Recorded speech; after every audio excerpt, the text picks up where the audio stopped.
from all around Geelong. I'm here to tell you how football is strong. We're the best. Good morning. The camera work is sensational this morning, and welcome again to another edition of the GDFL Footy Show on a beautiful Saturday morning right here in Geelong. Don't you worry about that. Big round of matches on last weekend. The East Geelong Eagles, much too good for Caraya, with Lucas Murphy in the goal kicking again, booting 6 goals, along with Brett Connors, another 6 for Brett as well. Great effort there. The Belpost Hill Panthers just getting stronger every week. The Panthers, last year's premiers, too good for Geelong West, absolutely belted the poor old cheaters. The Inverleigh Hawks, are they really slipping under the radar? They are in great form at the moment. They knocked off the Tommy Tigers with Johnny Ansell kicking 7 goals, 6 of those in the last half of football. So he's right on fire there. The Anarchy Roos, the boys from Footrot Flats, they defeated the Belmont Lions. Did not make the producer very happy, but the Belmont Lions are playing better footy every week with fiery Freddie Logan up there on the forward line. A married man and smiling from ear to ear with Jason Pittman. Was it Jason Pittman? Jamie Pittman. Jamie Pittman. Kicking 6 goals. Good on you, Jamie. Jeez, I'm only testing Smithy out, mate, so don't worry about it. Great effort there. Werribee Centrals, the boys from the Duck Pond, too good for the Winchelsea Blues, with Rosenweig kicking 5, and boy, wasn't he in great form last year before he got injured. He's back in town again, and he is a dangerous forward. Yes, he is indeed. And the 94.7 match of the round out of Victoria Park, the Bannockburn Tigers. They withstood a couple of charges by the North Geelong Magpies, but Bannockburn just pulled away in the last quarter, and North Geelong absolutely capitulated, and they were not impressive at all. I know that Frank Falpiani will be looking into that. Aaron Eddy kicking 7 goals for the Tigers, with Paul Brigay kicking his 6 goals to keep his averages up for 2011. Hello, I am Dick Philpott. And once again, I've assembled some of the biggest names and brains in local football. But in this case this morning, only one name and brain, because Jason has dropped a note in. He's not coming in. But at least I've got the legend of the Bannockburn Tigers with me in Dale Smith. Good morning, Dale. Yes, good morning, Dick. Nice to be back here Saturday morning and raring to go again this afternoon. Yes, indeed. Another great round of matches on this afternoon. It should be an absolute beauty, especially our match of the day, which we'll talk about a little bit later on. We have got a special guest in the studio this morning. We try to get someone very special in. And once again, we've done it well again. We've got the chairman of the Geelong Football Umpires League in Brendan Beveridge. Good morning, Brendan, and welcome to the show. Morning, Dick. Thanks for having me. It's great to be here on a fine morning. Great, mate, and I'll tell you what, I've always been a great fan of umpires in Geelong, and the camera's back on, and I was meant to pull faces in. No, I'm only joking. I love the umpies, and we'll be talking to you a little bit later on and asking you some very in-depth questions, one of them being about how long really is the 50-metre penalty when they're given out. We're not sure if it's really 50 metres or 1.5 kilometres. In the meantime. You do that, Brendan, we'll be right on to you, don't worry about that. Now, we had a great interview last week by Cal Lowther out at Victoria Park. It was with, who was it against me? Yeah, co-coach Ron Pilgrim. Thank you very much. The co-coach, Ronnie Pilgrim, is Cal Lowther. Our last 2 weeks have been very ordinary. So we put a lot of hard work into the boys over the Easter break. You know, our fitness was questioned, and I didn't think it was a massive issue with our fitness because we've been training like most clubs since November. But when you're second to the footy, you look unfit, and so we had a really hard week on the track. And I said to the boys just before the game that you always play as you train. And they carried that out in the ground today, which was fantastic. Your midfield pressure and particularly your work across the half-back line to stop them getting inside 50 was fantastic. You must have been really impressed with it. Yeah, most definitely. We our previous 2 games, our stoppage count, we were getting smashed at them, and that was our big focus today. Was definitely the focus at the stoppage to get more numbers at the contest. And then obviously with a guy like Paul Briggy at full forward, we needed Ross Dillon to step up and play a great game as a leader, which he did. And I even thought Jackson O'Neill had a fantastic game on Paul, and Paul might have got an easy couple of goals, and he'd admit that. But no, our on-balls and backline were fantastic.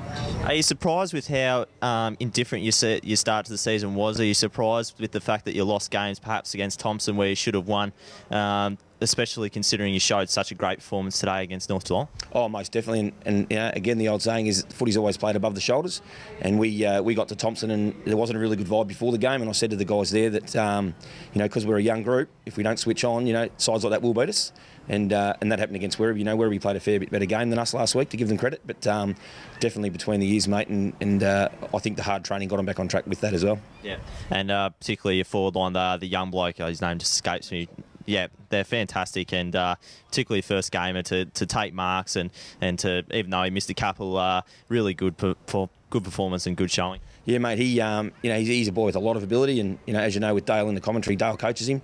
He'd only played the one game of footy this year with Bannockburn, but we looked at our selection. We thought, with his ability, he was the next best option. Even though being a young kid, he's only 16 years of age, and mate, we couldn't have asked any more. Not only did I think he presented well. His tackling was first class, and if he had a kick straight, he could have ended up with 5 or 6 and had a great game. Welcome back, and of course we'll have a look at the ladder now before we go on with any more comments about the show. And the ladder is on the screen coming up now, any minute now. Here it is. On top, the East Geelong Eagles undefeated on 4 wins, along with Belpost still. Won't that be a great game when those two belted out one day? Werribee Central's third, Anarchy and Inverleigh make up the final 5. North Geelong just outside the 5 after their bad performance last Saturday, with Bannockburn just underneath them, followed by Belmont Lions, Winchelsea Blues, Tommy Tigers, Corio Devils, and the Geelong West Cheetahs yet to open their account, but they will be there one day, don't you worry about that. So an interesting ladder, Smithy. It's not settled at this stage, mate.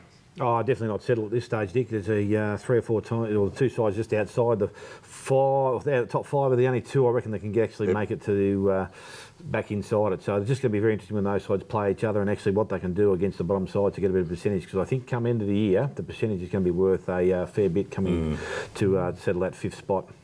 Indeed. Well, now what happened on Saturday, mate? The 94.7 match of the day was the North Geelong Footy Club and Bannockburn out at your home, Victoria Park, and I thought North Geelong were okay in spasms, but they couldn't withstand the last quarter onslaught by the Bannockburn Tigers. Yeah, look, Dick, I suppose football's a funny game. You go back 3 or 4 weeks, Bannockburn played Thompson. Thompson gave them a bit of a bath. 2 weeks ago, North Geelong beat Thompson quite easily. Now Bannockburn turned around and beat North Geelong.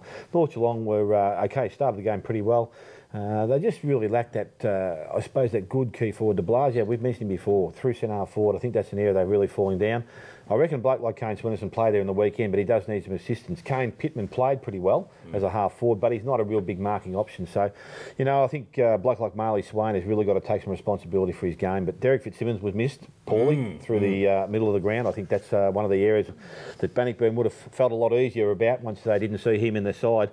So it's not all doom and gloom for North Geelong. They played some good footy, but they're going to have to find some consistency going into the next 3 or 4 rounds, because if they start dropping another 2 or 3 games, Bannockburn in the same position. Anarchy now have got 3-1. They've got East Geelong this week, so it'll be interesting there. But look, both sides have got a good blending of youth and skill, and young Matt Tyquin played his first game for Bannockburn on Saturday and didn't look out of place playing senior football. And also Mark Paramanov, also for North Geelong, played his first game and he did a bit of work. Actually, he's probably one kid you could actually play through centre forward. He seems to be a pretty strong lad. He does a lot of ruck work in the under-18 side, but I reckon he's a kid that can actually play centre forward for them. I just like Swinnerton at the other end of the ground at centre back. And you look at the best players in the paper today and you've got a bloke, both full backs are the best players, yet their full forwards corresponding to kick 7 and 6 goals. But with the sheer weight of numbers and when the ball was delivered well into their forward lines, then both full backs didn't have much choice. So, the midfield's got to take up a fair bit of responsibility. And on Saturday, Bannockburn probably had that little bit more of a better outfit in there, so they played better brand of footy. Fair enough. Okay, thanks, Smithy. Well, we're going to take a short break. When we come back, the under-18 segment, our interview with our special guest this morning, Brendan Beveridge, and all the big wrap-up of what's happening this afternoon. Back after this. Let's get into it all until the final side.